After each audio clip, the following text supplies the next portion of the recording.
Hello everyone, welcome to Sprint UPSC. In this session, we are discussing class 11's NCERT Indian Constitution at Work and we are on chapter 3 Election and Representation. So देखिए हमने इसके पहले वाले session में काफ़ी चीज़ें पढ़ चुके हैं. हम ऑलरेडी पढ़ चुके हैं कि इलेक्शन और डेमोक्रेसी कैसे चलते हैं साथ साथ में.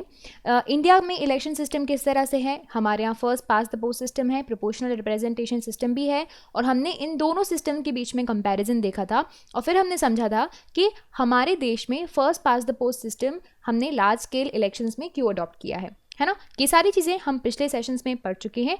आज इस वीडियो में हम पढ़ने वाले हैं रिजर्वेशन ऑफ द कॉन्स्टिट्यूएंसीज. फिर हम पढ़ेंगे free and fair elections. Free and fair elections में हम पढ़ेंगे कि कैसे free and fair election ensure किया जा सकता है through universal adult franchise and right to contest.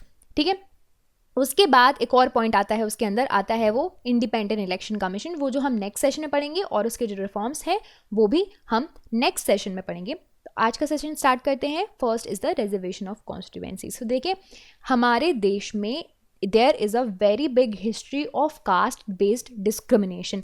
हमारे यहाँ कास्ट बेस्ड डिस्क्रिमिनेशन बहुत सालों से चलते आ रहा है ना.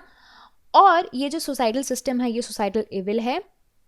ये हमारे इलेक्शन प्रोसेस में हर्डल ना बने, यानी कि हर एक सेक्शन ऑफ सोसाइटी का से रहे हमारी गवर्नमेंट में, हमारे पार्लियामेंट में. ये चीज़ इंश्योर करना ज़रूरी थी.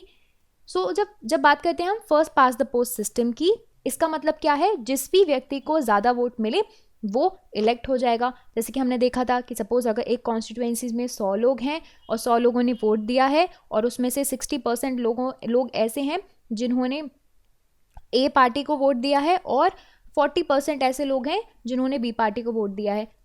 तो ऐसा हो जाएगा कि 40% लोगों का गवर्नमेंट में तो कुछ से रहा ही नहीं रहा है ना. और हो सकता है इसमें ऐसे कुछ लोग हों जो कि कास्ट बेस्ड डिस्क्रिमिनेशन फेस कर रहे हों सालों से.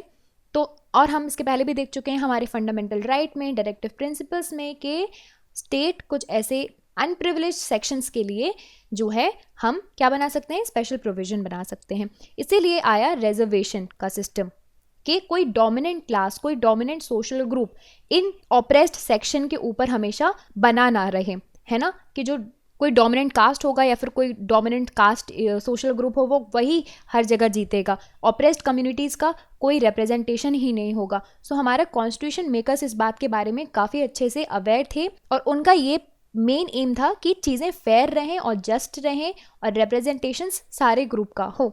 इस इशू को डिबेट किया गया इंडिपेंडेंस के पहले भी. हमने पहले भी सेशंस में पढ़ चुके हैं सेपरेट इलेक्टोरेट्स के बारे में. मैंने आपको बताया था सेपरेट इलेक्टोरेट्स में क्या होता था. सेपरेट इलेक्टोरेट्स में होता था कि जो भी कम्युनिटी का मेंबर है वो अपने कम्युनिटी के मेंबर को वोट देने जाता था.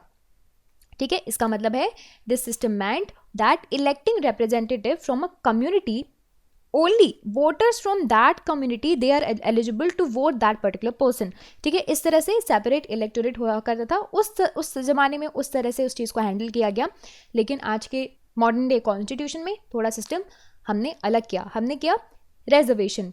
कॉन्स्टिट्यूएंट असेंबली में भी बहुत से लोगों को लगा कि जो सेपरेट इलेक्टोरेट का जो प्रोविज़न है वो क्या होगा, वो हमारे सिस्टम में सूट नहीं होगा. इसलिए उन्होंने अडॉप्ट किया रिजर्वेशन करना.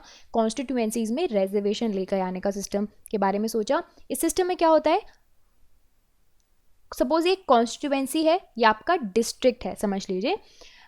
इस डिस्ट्रिक्ट में सारे जो वोटर्स हैं they all are eligible to vote this candidate. Suppose A B C D खड़े हुए हैं इलेक्शन में, तो ये सारे जो लोग हैं इस कॉन्स्टिट्यूएंसीज में, डिपेंड नहीं करता कि ये चाहे किस कास्ट से हैं, किस रिलीजन से हैं, ये सारे वोट कर सकते हैं इस कैंडिडेट को. बट अगर इस कॉन्स्टिट्यूएंसीज में रिजर्वेशन है तो यहाँ पे जो कैंडिडेट्स खड़े होंगे वो सिर्फ और सिर्फ उसी कम्युनिटी के खड़े होंगे. ठीक है, इस तरह से इन्होंने रिजर्वेशन इंश्योर किया है. अब समझ लीजिए इस कॉन्स्टिट्यूएंसीज में एससी का रिजर्वेशन है, तो ये सारे जो कैंडिडेट्स होंगे वो सारे एससी ही होंगे और इस पूरी पॉपुलेशन वोट करेगी. ये मैटर नहीं करता कि ज़रूरी नहीं है कि ये जो वोटर्स हैं वो सिर्फ एससी कम्युनिटी से हों, ये किसी भी कास्ट से हो सकते हैं. तो हमारे यहाँ ये जो रिजर्वेशन है वो आपको मिला है लोकसभा में और स्टेट लेजिस्लेटिव असेंबली में, यानी कि आपके जो मेंबर्स ऑफ पार्लियामेंट्स हैं और एमएलएज हैं वो सिलेक्ट होते हैं इस सिस्टम से. और हमें सिर्फ यहीं पर ही रिजर्वेशन दिया गया है। और रिजर्वेशन किसको दिया गया है? रिजर्वेशन दिया गया है schedule caste and schedule tribes को ही, ठीक है। इनिशियली इस प्रोविजन को 10 साल के लिए बनाया गया था, बट जैसे जैसे कॉन्स्टिट्यूशनल अमेंडमेंट होते गए इसको 2010 तक जो है एक्सटेंड कर दिया गया, और इसके बाद भी पार्लियामेंट फर्दर डिसीजन ले सकता है अगर उसको रिजर्वेशन के पीरियड एक्सटेंड करने हो तो, ठीक है। अब कितनी सीट्स रिजर्व्ड होती हैं इन लोगों के लिए? नंबर ऑफ सीट्स जो होंगी they are reserved for both of these group, SC and SC, based on their population in India, ठीक है। इनकी पॉपुलेशन के बेस पे होगी। तो आज की डेट पे 543 इलेक्टेड कैंडिडेट्स होते हैं लोकसभा में, 79 are reserved for schedule caste and 41 are reserved for schedule tribes, okay. अब ये सवाल बहुत ज़्यादा ज़रूरी है कि ये कौन डिसाइड करेगा कि कौन सी कॉन्स्टिट्यूएंसीज में रिजर्वेशन किया जाए। तो इसके लिए एक अथॉरिटी बनाई गई है, इसका नाम है डिलिमिटेशन कमीशन, ओके। अब ये डिलिमिटेशन कमीशन अपॉइंट करता है प्रेसिडेंट ऑफ इंडिया, ठीक है, and he works in the collaboration with election commission of India. Delimitation commission को अपॉइंट किस पर्पज से किया गया है? बाउंड्रीज ड्रॉ करने के लिए, जो भी कॉन्स्टिट्यूएंसीज की बाउंड्री होगी उनको ड्रॉ करने के लिए।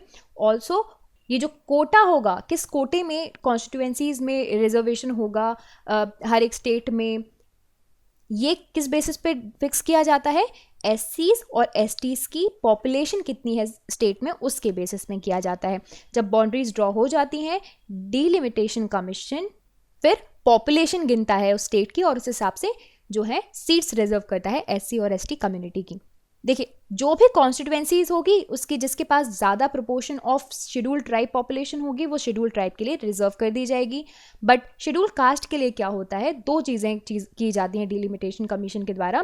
पहली, ये पिक करेगा कॉन्स्टिट्यूएंसी जहाँ पे सबसे ज़्यादा प्रोपोर्शन होगा शेड्यूल कास्ट के पॉपुलेशन का, बट ये क्या करता है? ये दूसरे कॉन्स्टिट्यूएंसीज में भी ये जो उनकी सीट्स हैं उनको स्प्रेड करता है। क्योंकि ये क्यों किया जाता है आप ये जान लीजिए, क्योंकि शेड्यूल कास्ट की जो पॉपुलेशन है वो इवनली कंट्री में ऑलमोस्ट डिवाइडेड है, ठीक है। इसीलिए यहाँ पे ST के साथ SCs के साथ ये सिस्टम अडॉप्ट किया गया है। ऑल्सो ये जो कॉन्स्टिट्यूएंसीज हैं वो रोटेट की जा सकती हैं डिलिमिटेशन कमीशन के द्वारा। अब हमारे पास नेक्स्ट टॉपिक है इलेक्शन एंड रिप्रेजेंटेशन में फ्री एंड फेयर इलेक्शंस। तो देखो, हमने बात की इलेक्शन की, किस तरह का सिस्टम होता है वो हमने समझ लिया। अब रिप्रेजेंटेशन की बात की हमने, है ना, कैसे रिप्रेजेंटेशन होता है। बट ये सारी चीज़ें फ्री एंड फेयर हो ये कैसे इंश्योर करेंगे? दो फैक्टर्स से हम समझेंगे। पहला, universal adult franchise and right to contest, and दूसरा हम समझेंगे किसके द्वारा? दूसरा हम समझेंगे through independence of election commission, ठीक है, जो भी इलेक्शन कंडक्टिंग बॉडी है वो। तो हम अभी फिलहाल के लिए पढ़ते हैं universal adult franchise and right to contest. So democratic elections जो होते हैं वो ये इंश्योर करते हैं कि जो भी अडल्ट पॉपुलेशन है आपके देश की वो एलिजिबल होगी वोट देने के लिए। इसी को बोला जाता है यूनिवर्सल एडल्ट फ्रेंचाइज। 1989 तक क्या हुआ करता था हमारे देश में? 21 ईयर की एज की, अगर आपने 21 ईयर अटेन कर लिया है तो आप एलिजिबल हो वोट देने के लिए। फिर 1989 में क्या किया गया? 1989 में अमेंडमेंट लेकर आया गया और इसके एज को रिड्यूस कर दिया गया 18 ईयर्स। नाउ अगर आप 18 साल के हो जाते हैं तो आप वोट देने जा सकते हैं, आप अपना रिप्रेजेंटेटिव्स इलेक्ट कर सकते हैं। नो मैटर आप किस कास्ट, क्रीड, रिलीजन, सेक्स से बिलोंग करते हो, आपकी बस एज की लिमिटेशंस इतनी होनी चाहिए। नाउ जो चीज़ सच है यूनिवर्सल एडल्ट फ्रेंचाइज के लिए वही चीज़ सच है राइट टू कंटेस्ट के लिए। यानी कि ये हमने जान लिया कि कौन वोट दे सकता है, who is the voter, right? We have discuss this universal adult franchise and the second one is who can contest, है ना। तो ये चीज़ भी सच है, हर एक व्यक्ति कंटेस्ट कर सकता है इलेक्शंस, बट कुछ उसके लिए एलिजिबिलिटी होगी। यानी कि हर एक सिटीजन के पास राइट है इलेक्शन कंटेस्ट करने का, इलेक्शन में खड़े होने का, रिप्रेजेंटेटिव बनने का, बट कुछ मिनिमम एज रिक्वायरमेंट आपको मिल जाएगी हर एक इलेक्शंस की। जैसे कि लोकसभा में मिल जाएगी आपको 25 साल, तो उसी तरह से आपको ये जो है एजेस के लिमिटेशंस मिल जाएंगे। बट बाकी चीज़ों में कोई लिमिटेशंस नहीं है, यानी कि ये नहीं पूछेंगे कि आपकी इनकम क्या है, आपने कितना एजुकेशन पास किया है, आपकी क्लास क्या है, आपका जेंडर क्या है, ये सारी चीज़ें राइट टू कंटेस्ट इलेक्शन में नहीं आती, ठीक है। आपने कभी देखा है कि अगर आपके किसी कैंडिडेट को अगर इलेक्शन में खड़ा होना है तो उससे ये एक्सपेक्ट किया जा रहा है कि वो 12वीं पास हो? ऐसा तो कुछ होता नहीं है। सिर्फ पंचायती राज इलेक्शंस में ऐसी चीज़ें होती हैं, कुछ कंडीशंस। बाकी नॉर्मल इलेक्शंस में आपको ऐसे सिस्टम नहीं देखने मिलेगा। आपको कुछ बेसिक क्राइटेरिया फुलफिल करना है कि आप सिटीजन होने चाहिए, साउंड माइंड के होने चाहिए, आपकी एज जो है इतनी होनी चाहिए, बस these are the basic criteria, है ना। सो गाइज, आज के सेशन में हमने पढ़ा रिजर्वेशन कॉन्स्टिट्यूएंसीज का कैसे होता है, फ्री एंड फेयर इलेक्शन का एक पॉइंट पढ़ा, universal adult franchise and right to contest. इसके बाद नेक्स्ट सेशन में हम पढ़ेंगे फ्री एंड फेयर इलेक्शन कैसे और हम इंश्योर कर सकते हैं through independent election commission.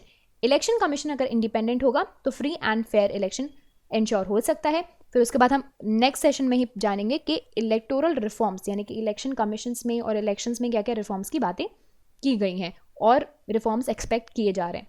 Everything will be discussed in the next session. So if you like this video, subscribe to the YouTube channel for more videos and updates. Also download our Sprint UPSC app to practice book, chapter or topic wise. Remember candidates, just reading books or watching videos won't help unless you practice thoroughly. Identify your mistakes and work to improve your performance, and Sprint UPSC is the perfect app to do all of this. अगर आपको ये video पसंद आया हो तो हमारे YouTube channel को subscribe कीजिए और वीडियोस एंड अपडेट्स के लिए साथ ही साथ डाउनलोड कीजिए स्प्रिंट यूपीएससी ऐप, जहां पर आपको अपनी books, chapter and topic wise practice आप कर सकते हैं। देखिए, सिर्फ बुक प्रैक्टिस करने से या वीडियो देखने से मदद नहीं मिलेगी जब तक आप अच्छे से प्रैक्टिस नहीं करोगे। सो अपनी मिस्टेक्स को जानिए और परफॉर्मेंस इंप्रूव कीजिए, और स्प्रिंट यूपीएससी इसके लिए परफेक्ट प्लेटफॉर्म है। Thank you so much for watching and I will see you in the next video.